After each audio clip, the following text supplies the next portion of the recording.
Hello दोस्तों, मैं हूं तापस कुमार सिंह। स्वागत है आप सभी का इस वीडियो में। इस वीडियो में आज हम लोग शुरू करने जा रहे हैं क्लास 7 का मैथमेटिक्स। बच्चों इसमें हम लोग पढ़ेंगे पहले राशियों की तुलना।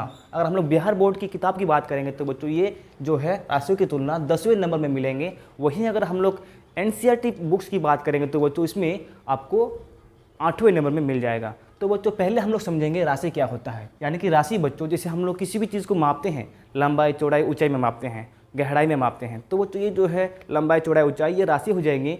अगर हम लोग उसको मापते किस में है, सेंटीमीटर में, लंबाई में, फीट में, ये सभी क्या हो जाएगा, उसकी इकाइयाँ हो जाएगा। ठीक है बच्चों। अगर हम लोग विज्ञान की बात करेंगे तो विज्ञान में जैसे विद्युत धारा हो गया, बल हो गया, दाब हो गया, घनत्व हो गया, ये सब हो गया राशियाँ। ठीक है, इनकी जो मात्रक होता है जैसे बल का न्यूटन, दाब का पास्कल, ये सभी उनकी इकाई यानी कि मात्रक है। तो बच्चों इकाई और राशियाँ क्या होता है ये तो हम लोग समझ गए। ठीक है, अब हम लोग को करना है राशियों की तुलना।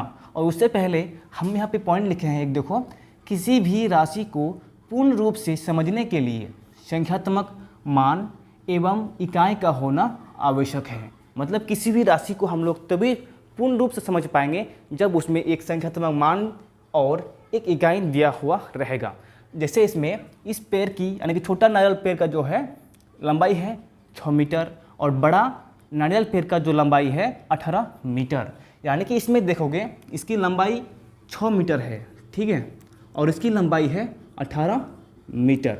इसमें जो संख्यात्मक मान है छोटा वाला में 6 है और बड़ा वाला में 18 है। ठीक है, और दोनों में जो मात्रक है यानी कि इकाई मीटर है।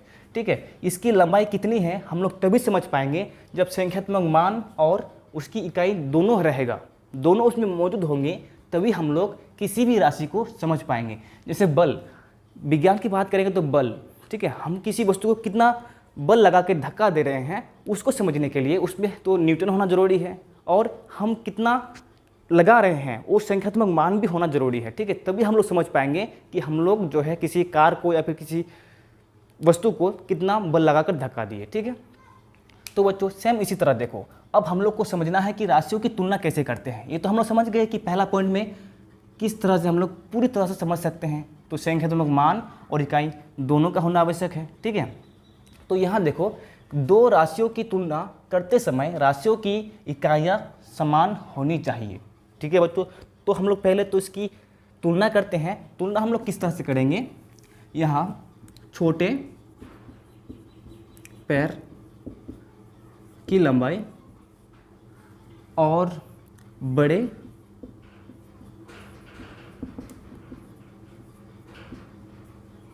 पैर की लंबाई।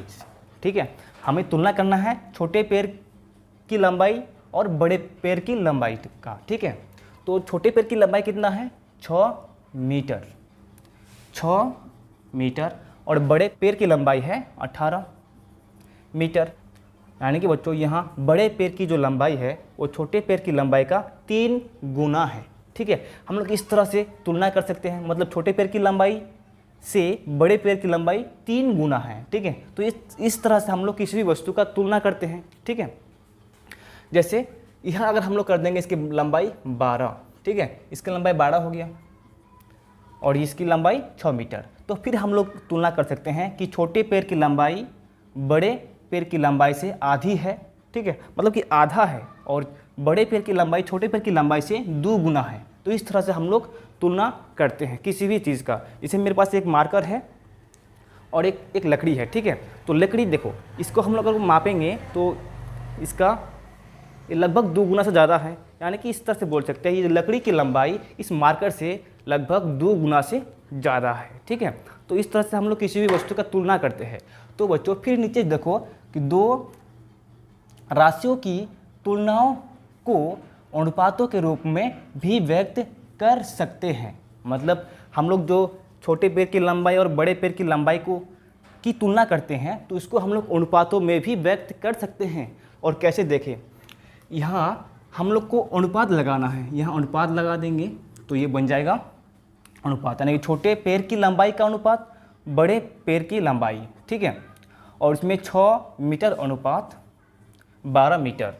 ठीक है, और यहाँ देखो बच्चों कि राशियों के अनुपात की कोई इकाई नहीं होती है। लास्ट में क्या लिखा नोट में कि राशियों के अनुपात की लंबाई, इसमें डबल की हो गया है, की इकाई नहीं होती है। मतलब देखो ये दोनों में भाग लग सकता है, ठीक है। देखो भाग देंगे इसमें 6 1 6 और 6 दूना 12, ठीक है। और मीटर मीटर जो है दोनों कट जाएगा, तो इसमें 1 अनुपात 2 होगा, ठीक है। इसका मतलब ये हुआ कि छोटे पैर की लंबाई बड़े पैर की लंबाई का आधा है, या बड़े पैर की लंबाई छोटे पैर की लंबाई की 2 गुना है, ठीक है। और इसको हम लोग इस तरह से अनुपात में भी लिख सकते हैं, ठीक है बच्चों। और राशियों के अनुपात की कोई इकाई नहीं होता है, कोई मात्रक नहीं होता है, तो इसमें हम कोई मात्रक नहीं रखे हैं, क्योंकि दोनों तरफ मीटर मीटर होने से दोनों कट सकता है। तो बच्चों इस तरह से करते हैं राशियों की तुलना। अब जो है हम लोग तुल्य अनुपात के बारे में समझेंगे। तुल्य अनुपात क्या होता है? देखिए दोस्तों, तुल्य अनुपात क्या होता है? किन्हीं दो अनुपातों को भिन्न में बदलकर तुलना करते हैं। यदि भिन्न समान है तो हम कह सकते हैं कि दिए गए अनुपात तुल्य है। तो बच्चों पहले तो हमें दो अनुपात लेना है, यानी कि यहाँ जो है ना, यहाँ केवल एक अनुपात दिया गया है, ठीक है। इसमें दो अनुपात लेना है और दोनों अनुपात को पहले भिन्न में बदलना है। भिन्न का मतलब होता है, यानी कि इसको जो है हम लोग 1/2 के रूप में लिख सकते हैं। तो इसको हम लोग भिन्न रूप कहेंगे 1:2 का, ठीक है। तो दो अनुपात लेना है इसमें और उसे भिन्न में बदलना है। भिन्न में बदलने के बाद अगर दोनों समान हो, दोनों भिन्न समान हो, तब हम कह सकते हैं कि दोनों अनुपात आपस में क्या है? तुल्य है, यानी कि इक्विवेलेंट है। तो बच्चों हम लोग जो है अब उदाहरण लेते हैं। उदाहरण नंबर 1 पहले देखेंगे, ठीक है। पहले जो है इसको हम लोग समझते हैं कि दो राशियों की तुलनाओं को अनुपातों के रूप में व्यक्त कर सकते हैं, ठीक है। पहले इसका उदाहरण लेते हैं, फिर हम लोग तुल्य अनुपात का उदाहरण लेंगे। तो बच्चों देखते हैं इसमें उदाहरण। तो उदाहरण नंबर 1, ठीक है। इसमें हम लोग लेते हैं 3 किलोमीटर एवं 300 मीटर का अनुपात ज्ञात कीजिए, ठीक है बच्चों। और इसको हमें अभी अनुपात ज्ञात करना है, तो यहाँ लिखेंगे 3 किलोमीटर एवं 300 मीटर। तो देखो बच्चों, पहला इसमें कंडीशन क्या है कि दो राशियों की तुलना करते समय राशियों की इकाइयाँ समान होनी चाहिए।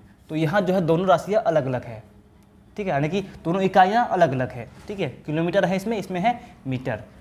तो बच्चों पहले हम लोग तो इकाइयों को समान करेंगे, और हम लोग को ये ज्ञात है कि 1 किलोमीटर बराबर होता है 1000 मीटर, ठीक है। तो हम किलोमीटर को मीटर में बदलते हैं पहले, तो इसमें हो जाएगा 3000 मीटर एवं 300 मीटर, ठीक है। यहाँ अब हमें क्या करना है? अनुपात ज्ञात करना है। तो अनुपात में हम क्या करेंगे? तो 3000 मीटर अनुपात 300 मीटर। इसमें क्या कहा गया था कि राशियों के अनुपात की कोई इकाई नहीं होता है, तो इसमें इकाई नहीं होगा। 3000 अनुपात 300। अब देखो इसमें जो है दोनों में भाग लग सकता है, यानी कि पहले जो है दोनों 0 0 इसमें कट जाएगा, इसमें 0 इसमें 2 0 कट जाएगा, ठीक है। और इसमें बचेगा 3, इसमें है 30। तो फिर इसमें 3 से भाग लगेगा, इधर बचेगा केवल 1 और इसमें 10, ठीक है। यानी कि 10 अनुपात 1 हम लोग का ये हो गया अनुपात, यानी कि 3 किलोमीटर एवं 300 मीटर का अनुपात हम लोग का ये हो गया, ठीक है। तो बच्चों अब फिर जो है हम लोग को तुल्य अनुपात का एक उदाहरण लेना है। तुल्य अनुपात का उदाहरण लेंगे, उदाहरण नंबर 2। उसमें हम लोग लेते हैं क्या? 1:2, 1:2, 1:3, यानी कि 2:3 के तुल्य है। मतलब हम लोग को जांच करके देखना है 1:2 और 2:3 जो है आपस में तुल्य है या नहीं, और तुल्य कब होता है? यानी कि दोनों अनुपात को पहले हम लोग को तो भिन्न के रूप में बदलना है, और जब वो दोनों समान आ जाएगा तो हम कह सकते हैं कि दोनों तुल्य है। तो बच्चों हम लोग पहले दोनों को बदलते हैं भिन्न के रूप में, यानी कि 1:2 का भिन्न रूप क्या होगा? 1/2 होगा। फिर 2:3 का 3 का भिन्न रूप। तो इसमें हो जाएगा 2:2/3, ठीक है। अब जो है हम इसको समान कैसे दिखा सकते हैं, ठीक है बच्चों। दोनों का हर को देखो यहाँ पे, इसको समान करने के लिए दोनों के जो हर है, हर का पहले एलसीएम निकालेंगे, ठीक है। दोनों का हर कितना है, इसका हर है 2, इसका हर है 3, तो दोनों का एलसीएम जो हम निकालेंगे इसमें 2 और 3, तो कटेगा नहीं, कुछ भी डायरेक्टली गुना होके 6 होगा, ठीक है। तो ये दोनों का एलसीएम कितना आएगा, 6। और तब हम क्या करेंगे कि दोनों का जो हर है हमें यहाँ पर 6 लाना है, ठीक है।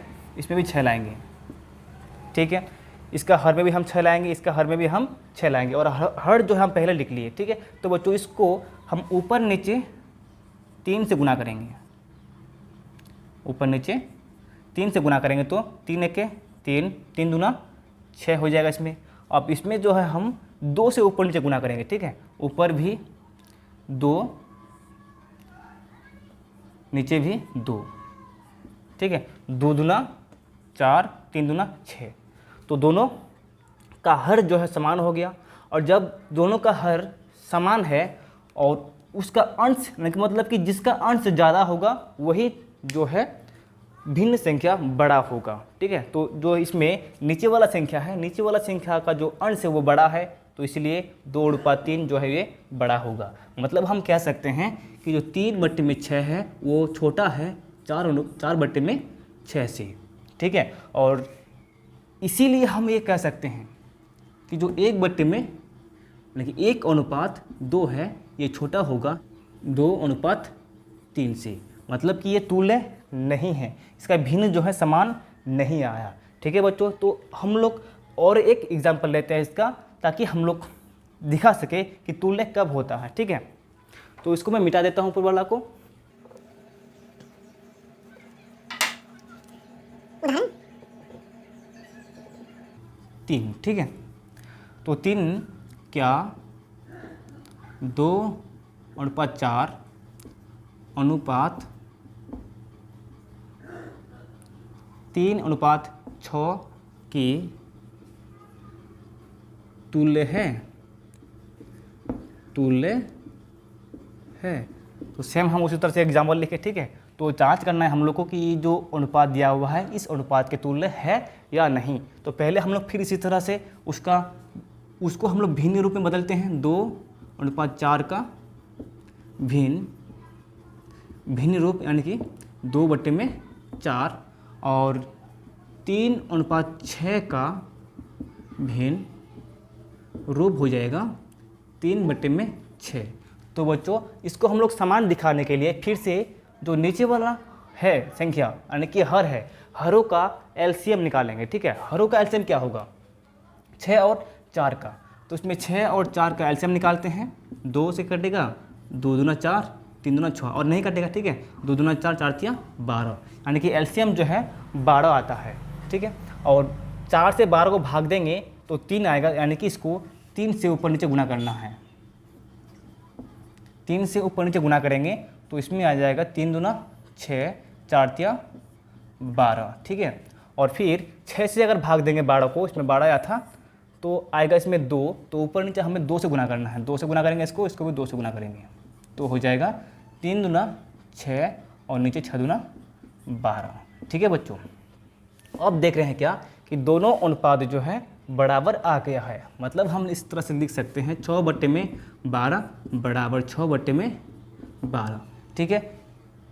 अब जो है 2/4 तुल्य होगा 3/6 का, ठीक है। यानी कि ये जो कहा था दोनों अनुपातों को पहले भिन्न में बदलेंगे, यदि दोनों समान हुआ तो हम कह सकते हैं कि अनुपात तुल्य है। इसका मतलब ये दोनों अनुपात तुल्य है, ठीक है बच्चों। अगर आप लोग को ये वीडियो अच्छा से समझ में आया है तो लाइक और कमेंट जरूर कीजिएगा और अपने दोस्तों को भी शेयर जरूर कीजिए। तो बच्चों मिलते हैं फिर नेक्स्ट वीडियो में। Thanks for watching.